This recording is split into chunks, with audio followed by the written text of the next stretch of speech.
दोस्तों नमस्कार। आखिरकार उत्तराखंड में यूके पीएससी ने अपना नोटिफिकेशन जारी किया। आपको बहुत लंबे समय से इंतजार था।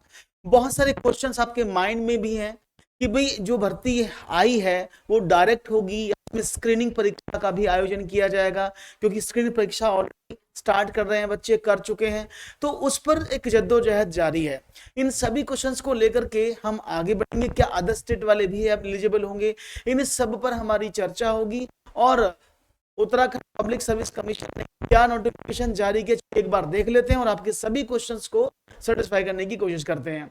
उत्तराखंड में आपने हमें बहुत सपोर्ट, बहुत सहयोग दिया, उसके लिए बहुत धन्यवाद। एलटी में आप लोगों को हमने पढ़ाया, आपने पढ़ा, काफी कुछ आपको समझ में भी आया और हमें उम्मीद है इसी तरह का सिलसिला इस बार फिर चलेगा। फ्री ऑफ कॉस्ट क्लासेस फिर से चलेंगी और आपको विदाउट किसी पेमेंट के हम पूरा बैच पढ़ाएंगे। बीच में थोड़ा सा गैप रहा क्योंकि मुझे एक्सीडेंट हो गया था। आप सबकी दुआओं के आधार पर वो अब सब ठीक है। तो चलिए करते हैं शुरुआत और सीधा आते हैं उस नोटिफिकेशन पर जो उत्तराखंड लोक सेवा आयोग से जारी हुआ है 16 अक्टूबर को। इस नोटिफिकेशन के अकॉर्डिंग अगर आप देखेंगे तो यहाँ पर सिंपल बहुत सारे क्वेश्चंस आपको देखने को मिलेंगे जिनको देखकर आप परेशान हो रहे हैं सोच को। तो दिनांक 16 अक्टूबर को यह जारी हुआ है। उत्तराखंड विशेष अधीनस्थ शिक्षा प्रवक्ता समूह ग सेवा सामान्य शिक्षा और महिला शाखा परीक्षा 2024 विज्ञप्ति जारी हुई है। एदत द्वारा घोषित किया जाता है कि विज्ञापन संख्या के माध्यम से उत्तराखंड विशेष अधीनस्थ शिक्षा प्रवक्ता संवर्ग समूह है, जिसके लिए आप स्क्रीनिंग परीक्षा की तैयारी कर रहे हैं, जिसका सिलेबस हमारे पास पहले प्रीवियस परीक्षा का था, उसकी प्रिपरेशन हमने शुरू कर दी है। स्क्रीनिंग सामान्य शाखा और महिला शाखा के अंतर्गत 613 पदों पर सीधी भर्ती द्वारा हेतु विज्ञापन की जो शतवसर पात्र अभ्यर्थियों से आयोग की वेबसाइट psc.uk.gov.in पर ऑनलाइन पत्र आमंत्रित किए गए हैं। अब वो कौन से पद आमंत्रित किए गए उस पर भी चर्चा करेंगे। चलिए देख लेते हैं एक बार। तो वो जो पद हैं उस पर देखते हैं और आप देख पाएंगे तो यहां पर पूरी डिटेल आपको मिलेगी कैसे हैं। चलो उनको समझ लेते हैं। पद के बारे में जो बात की गई है उसको थोड़ा समझने का प्रयास करेंगे और जानने की कोशिश करते हैं। तो यहां पर जो विज्ञापन की प्रकाशन की ऑनलाइन आवेदन की तिथि है 18 अक्टूबर से आपको विज्ञापन में आप एलिजिबल हो जाएंगे और आपको अप्लाई करने का मौका मिलेगा। अब यहां पर एक चीज को बहुत ध्यान से समझिएगा, अगर आप समझ पाए तो, और वो बहुत जरूरी भी है आपको जानना सबको, क्योंकि उसके बिना आपका काम अधूरा है अगर आप नहीं समझेंगे। देखिए अभी कोई डिटेल नोटिफिकेशन नहीं दिया है। पहली बात तो ये है कि डिटेल नोटिफिकेशन अभी नहीं आया है, वो 18 तारीख को जारी होगा। तब आपके बहुत सारे सिलेबस क्या रहेगा, क्या पैटर्न रहेगा, क्या इसमें चीजें रहेंगी, वो सब जानने को मिलेंगी। लेकिन ये खुशी की बात है कि आपको आयोग ने ये बोल दिया है कि आपका एग्जाम अब होगा और आपको फॉर्म भरना है, जिसकी प्रतीक्षा बहुत समय से लोग कर रहे हैं। स्क्रीनिंग का ऑलरेडी अप्रैल में डिसाइड हो चुका था कि अप्रैल में एग्जामिनेशन होगा। ऑनलाइन आवेदन किए जाने की जो अंतिम तिथि 7 नवंबर 2024, यानी हमारे पास पर्याप्त समय है समझने का, जानने का कि 7 नवंबर से फॉर्म जो है वो बंद हो जाएंगे। यानी 18 और 12, 30 और 7, यानी कुल मिलाकर के 18 दिन आसपास हमारे पास हैं। और आवेदन शुल्क भी हमारा 7 नवंबर की रात्रि 12 बजे तक ही रहेगा। ऑनलाइन आवेदन पत्र में संशोधन किए जाने की जो आरंभिक तिथि है, अब हो गया, फॉर्म भर दिए।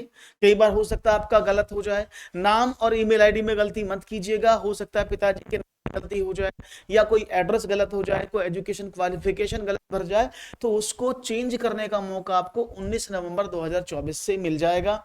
ऑनलाइन आवेदन पत्र में संशोधन किए जाने की अंतिम तिथि 28 नवंबर होगी। 19 से लेकर 10 दिन का टाइम लगभग आपको मिलेगा यहां करने के लिए। अभ्यर्थी ऑनलाइन आवेदन करने से पूर्व आयोग की वेबसाइट को जरूर चेक कर लें और साथ में समस्त शर्तों और निर्देशों को भली भांति अवलोकन कर लें।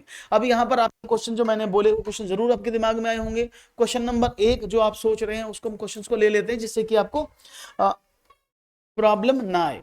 तो क्वेश्चन क्या है चलिए समझ लेते हैं। आपके जो बताए गए क्वेश्चंस हैं उनको एक बार देखते हैं, यहां पर समझ लेते हैं। पहला क्वेश्चन आपके दिमाग में ये आ रहा था कि सर क्या स्क्रीनिंग परीक्षा होगी कि नहीं होगी। पहला क्वेश्चन तो ये होगा ना कि सर इसका समझ में नहीं आ रहा कि ये स्क्रीनिंग जो एग्जाम था होगा कि नहीं होगा। देखिए इसको समझिए, पहले आयोग ने कहा कि एक स्क्रीनिंग परीक्षा कराई जाएगी जिसमें जो भी बच्चे पास होंगे वो इस मेन एग्जाम में बैठेंगे, सब्जेक्ट वाइज एग्जाम देंगे। तो पहली कहानी तो ये थी, और बच्चों ने इसके खिलाफ थोड़ा सा बोला भी है और धरना प्रदर्शन भी हुआ है कि भाई इसको हटाया जाए। लेकिन अभी आपको बता दें, आयोग की नोटिफिकेशन की तरफ से अभी कुछ भी नहीं हुआ है, लेकिन मैं फिर भी बता दूं, ऐसा मुझे प्रतीत होता है जब नोटिफिकेशन गिरधारी रावत जी जारी करेंगे तो आपको मान के चलें 80 से 90% स्क्रीनिंग एग्जाम होगा, और बाकी डिपेंड करेगा आयोग पर कि ये स्क्रीनिंग को हटाकर सीधा मेन एग्जाम में लाते हैं आपको या स्क्रीनिंग कराते हैं। लेकिन स्क्रीनिंग परीक्षा के लिए बारे में पहले नोटिफिकेशन जारी हुआ है, तो ये मान के चले कि पहले स्क्रीनिंग एग्जाम ये जरूर कराएंगे, ऐसा मुझे लगता है, और ना हो तो वो आपके लिए अच्छी बात है। दूसरी बात क्या है, क्या अदर स्टेट वाले अप्लाई कर पाएंगे? जो अदर स्टेट वाले हैं क्या वो अप्लाई कर पाएंगे? तो जो अदर स्टेट वाले हैं उनके लिए बता दूं, पहले जो एलटी का एग्जाम हुआ था तो एलटी का एग्जाम पहले सिर्फ उत्तराखंड के ही अभ्यर्थियों को लिए वो मान्य था, तो कहीं ना कहीं इस बार भी यही सीन रहने वाला है। बाकी नोटिफिकेशन डिटेल में जब आ जाएगा तो आपको पता लग जाएगा क्या अदर स्टेट वाले भी एलिजिबल होंगे कि नहीं होंगे, ठीक है ना। तो यहाँ पर दूसरी बात आ जाती है। तीसरी बात, यहाँ पर एक और दिमाग में क्वेश्चन पूछ रहे जो आए हैं हमारे पास कि सर मैं फाइनल ईयर में हूँ, क्या अप्लाई कर सकता हूँ? तो फाइनल ईयर में जो कंटिन्यू कर रहे हैं अभी तक तो यही है कि फाइनल ईयर वाले एलिजिबल नहीं होंगे। आपको आपके पास आप डिग्री होना चाहिए, आप क्लियर होने चाहिए, then only you can sit. और बाकी फिर मैं कह रहा हूं कि अभी 18 तारीख को सारे राज खुलेंगे, डिटेल में मैं आपकी वीडियो आपको बताऊंगा, डिटेल में आपको चीजें समझाई जाएंगी और ये चीजें लगातार जारी रहेंगी, तो इसको टेंशन मत लीजिएगा। बीच में हमारा जो बैच था वो यूटेट का हम पढ़ा रहे थे, मेरा एक्सीडेंट होने के कारण हमने बिया बंद करना पड़ा था हमें। मैम ने जितने कोशिश किया, लेकिन कोशिश है कि आपका स्क्रीनिंग वाला एग्जाम कंप्लीट कराएं और आपको डिटेल में स्टडी कराएं, क्योंकि एलटी में आपने देखा free of cost complete syllabus को कवर हमने किया आप लोगों के लिए, और आपका बहुत प्यार भी मिला। इसी कारण बस आगे बढ़ते रहें और अपने इस प्यार को बढ़ाते रहें और हमसे जुड़ते रहें, क्योंकि यहाँ पर कामनी मैम और मैं, हम दोनों मिलकर ही इस परीक्षा में आपकी तैयारी कराने की कोशिश करेंगे, और आपको फ्री क्लासेस मिलेंगी विद पीडीएफ। जैसा कि आप जानते हैं कि हमारा पैटर्न जो होता है वो फ्री क्लासेस होती हैं, और साथ में आपको पीडीएफ भी जो क्लासेस के वो लगातार मिलते हैं। टेलीग्राम में आप जुड़ जाएं, टेलीग्राम का लिंक डिस्क्रिप्शन में है, आप यहाँ पर जुड़ करके अपनी सफलताओं को निश्चित कर सकते हैं, और हम पूरी कोशिश करेंगे कि आपकी क्लासेस पर डे से हो। उत्तराखंड जो टेट है वो 24 से उसका एग्जाम है, उसके बाद पूरा कंप्लीटली हम आपके साथ जुड़ जाएंगे। Thank you very much. प्यार बनाते रहें, लाइक शेयर सब्सक्राइब करते रहें और हिम्मत बढ़ाते रहें। थैंक यू, धन्यवाद, नमस्कार।